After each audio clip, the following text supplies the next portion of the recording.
무엇을 감사할까 이런 제목으로 말씀을 나눕니다. 우리는 어느 때보다도 풍성한 가운데 살아가고 있습니다. 지난 시간을 돌아보면 참 가난하고 헐벗고 굶주린 그런 삶의 연속이었어요. 다른 나라 도움을 받지 않으면 살아갈 수 없는 그런 우리 나라의 삶, 개인의 삶이었습니다.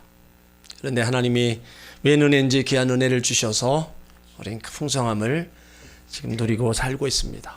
그걸 또 나누며 살고 있는 그런 시대입니다. 그런데도 한편에서는 감사가 없는 것이 참 안타깝다는 겁니다. 우리를 둘러싸고 있는 사회적, 정치적, 경제적 환경, 감사보다는 탄식과 절망이 터져나옵니다.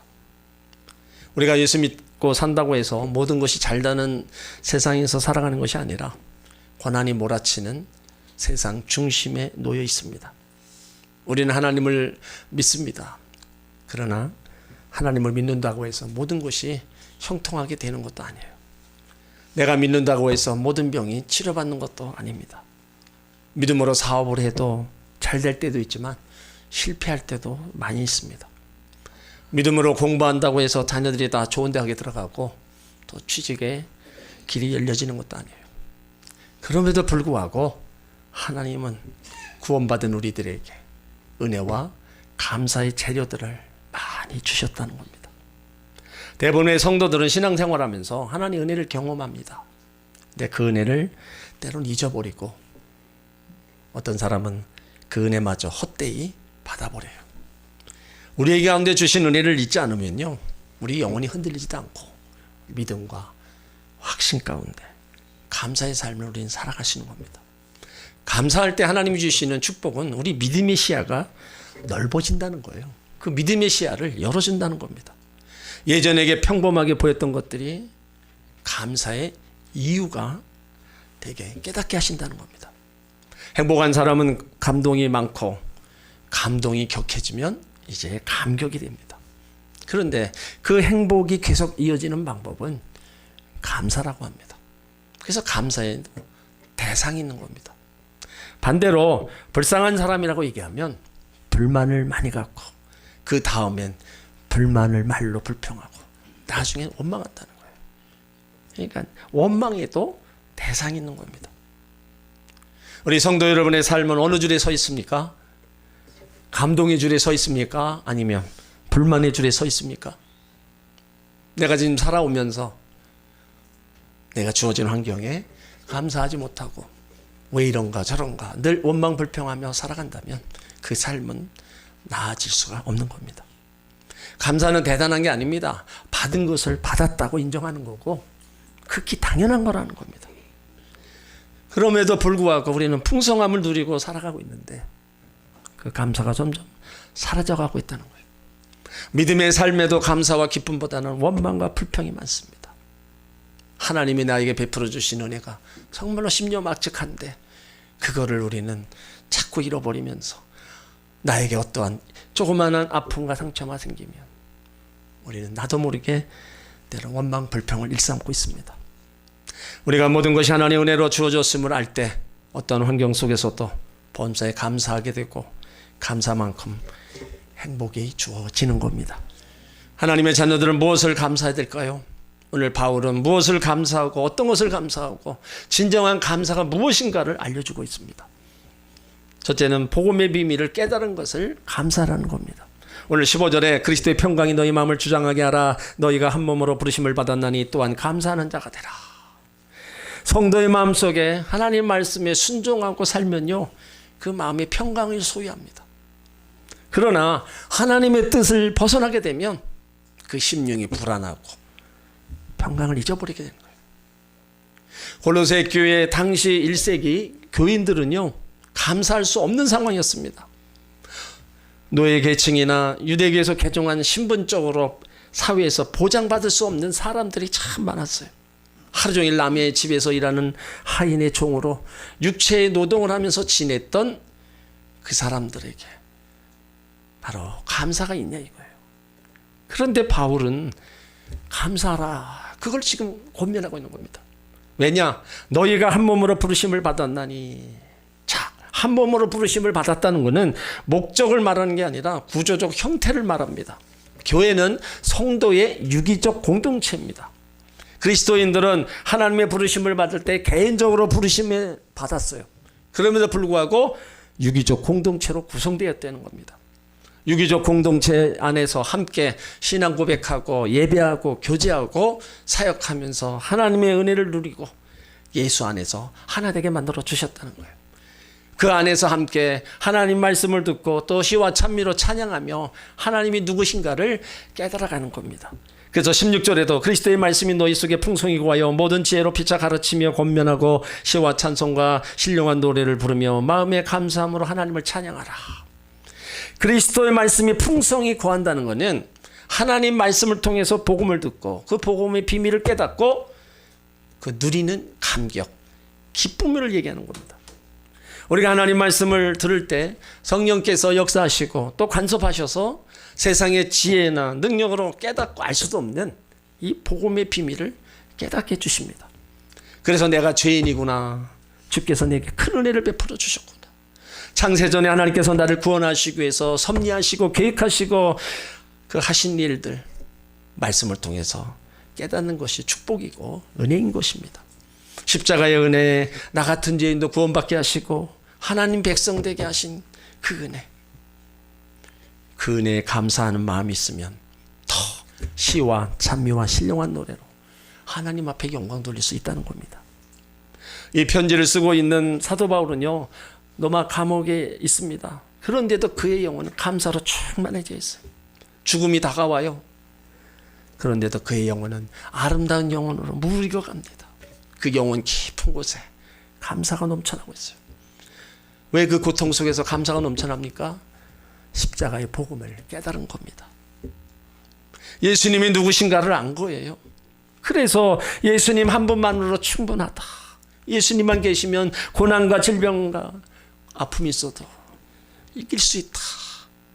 그러면서 예수님으로 인해서 감사하고 있는 겁니다.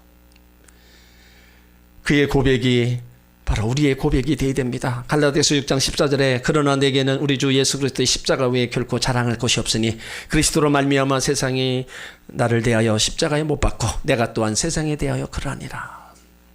바울은 십자가의 복음이 자신을 하나님 앞에 죄인임을 고백하게 했고 십자가가 자신을 은혜 안에 살게 했다는 겁니다.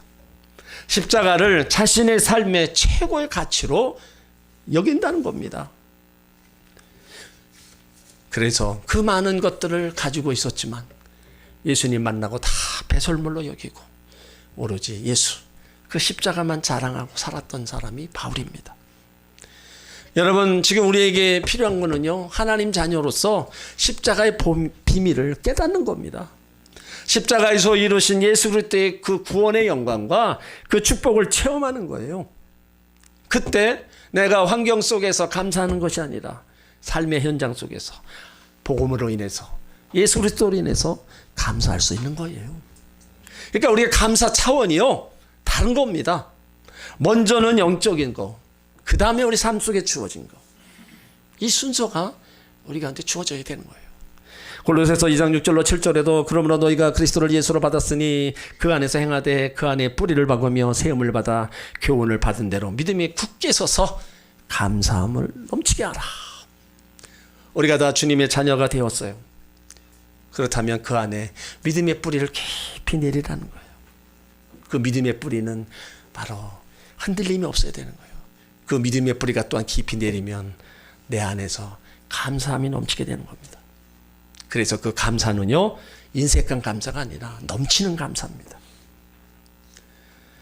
대부분의 성도들 어찌보면 시련과 역경을 당할 때 우리가 한번 탄식할 때가 있어요. 하나님이 정말 나를 사랑하신다면 왜 우리 가정에 이런 어려움이 많습니까? 남편이 사업이 왜 점점 어려워집니까? 왜 자녀들의 앞길이 자꾸 막힙니까? 왜 나에게만 유독 어려운 일이 일어나는 겁니까? 도대체 하나님이 나를 사랑하시는데 왜 이런 일이 일어납니까? 왜 그럽니까? 생각할 때마다 억울하고 기도할 때마다 원통합니다. 하나님, 나의 삶이 왜 이렇습니까? 여러분, 이건 좋은 신앙이 아닙니다. 삶의 어려운 환경이 우리 앞에 펼쳐질 때도 있지만 그렇지 않을 때도 있어요.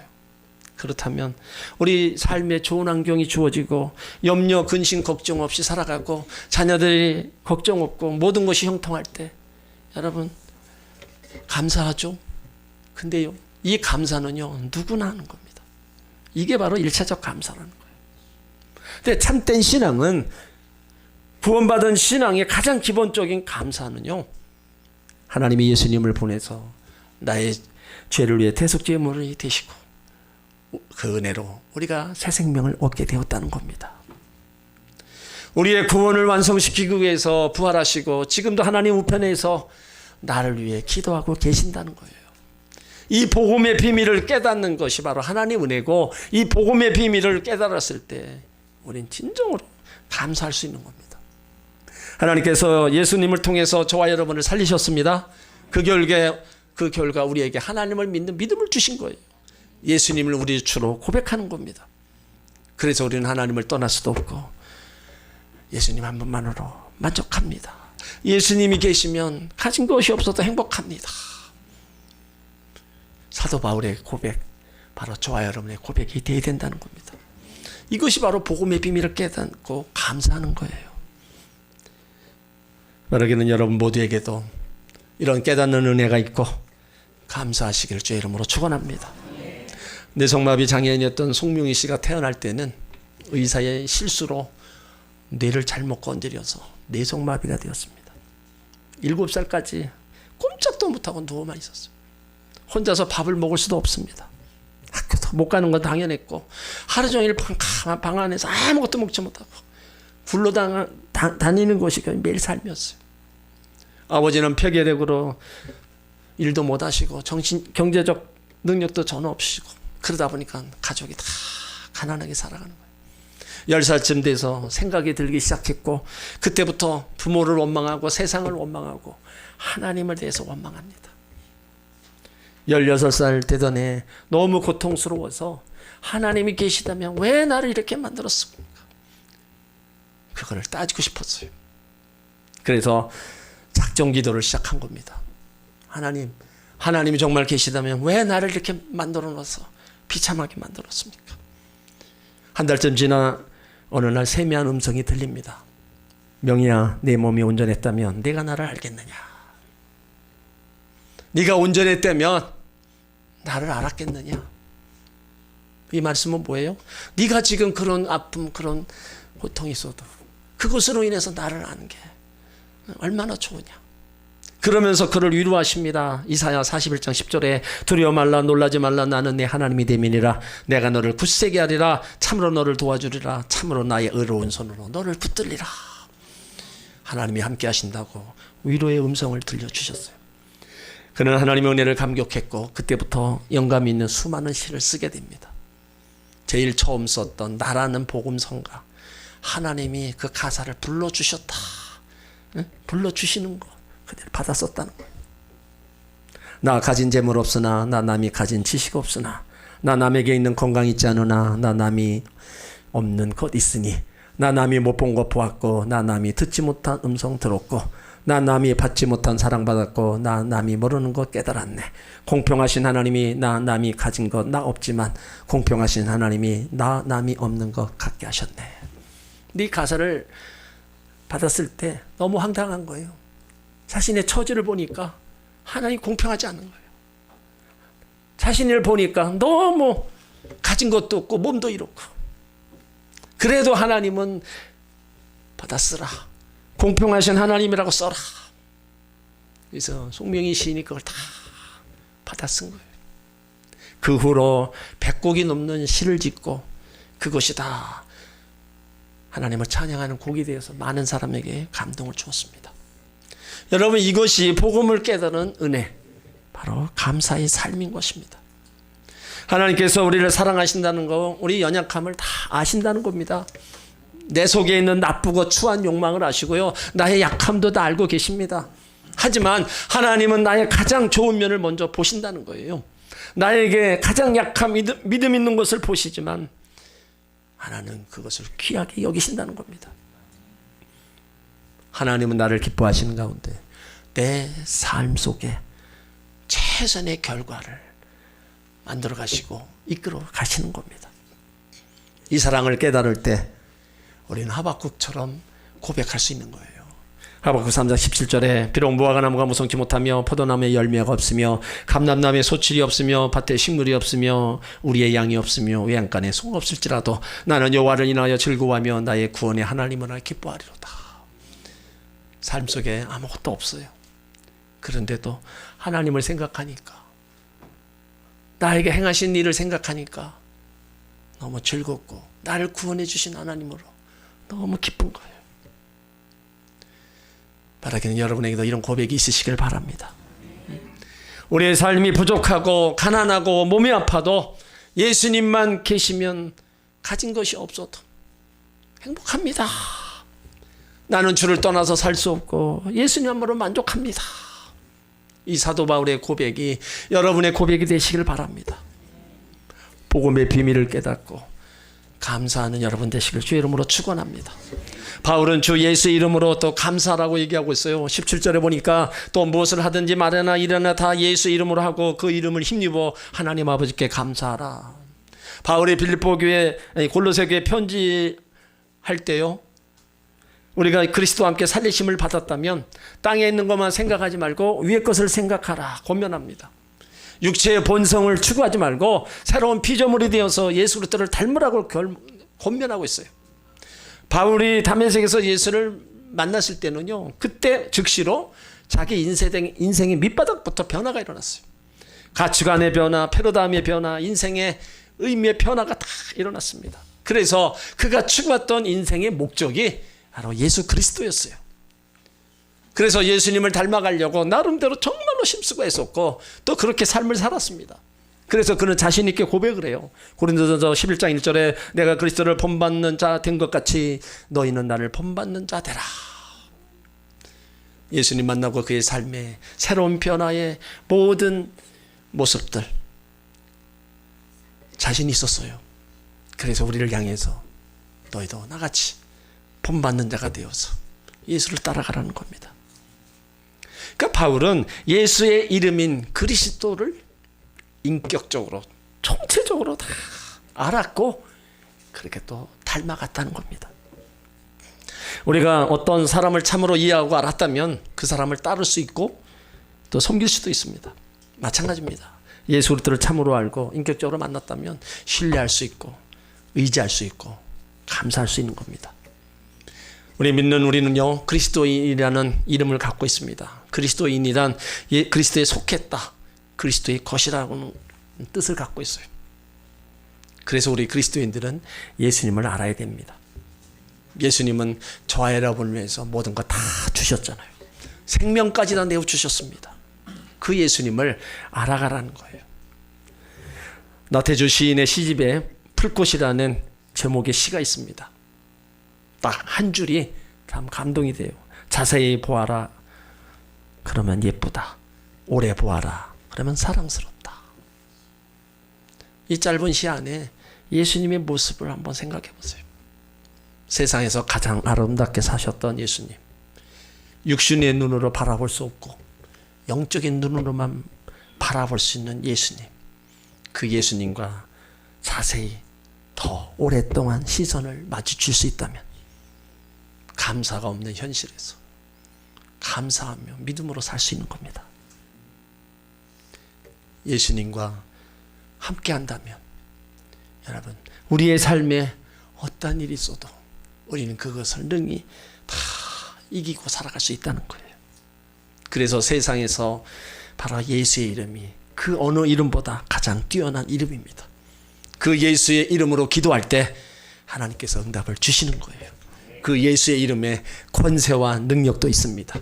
베드로가 안진뱅이를 향해서 은가금은 내게 없거니와 내게 있는 것으로 내게 주노니 나사렛 예수 이름으로 일어나 걸으라 할 때 그 안진뱅이가 일어나 걸었어요. 또 예수 이름으로 마귀의 권세를 이길 수 있는 겁니다. 지금도 우리에게 역사하고 우리를 또 아프게 하고 우리에게 고통을 갖다 주는 원수 마귀들, 예수 이름의 권세 앞에 떠나가고 무릎 꿇을 수밖에 없는 겁니다. 그래서 하나님의 자녀들인 우리는요, 세상 속에서 예수 그리스도의 이름을 힘입고 살아가는 성도들임을 믿으시길 바랍니다. 영적 능력을 공급받고 살아가고 있습니다. 그런데도 우리는 세상 속에서 염려, 근심, 걱정이 있어요. 때로는 어떻게 살아야 할지 앞이 캄캄할 때도 있습니다. 미래의 불확실해서 확신을 갖지 못할 때도 있어요.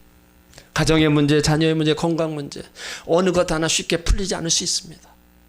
그러나 불안 폭이 꽃 한 송이 더 피어나게 하신 하나님, 그들을 위해서 일하시는 하나님이라면 지금도 우리 가운데 일하시는 하나님, 그 하나님이 함께 계심을 믿으시길 바랍니다. 우리가 예수 이름을 힘입고 살아간다면 어떤 환경 속에서 주님 은혜로 이길 수 있습니다. 예수 이름의 권세를 믿고 감사함으로 기도하고 하나님의 역사가 일어날 줄 믿습니다.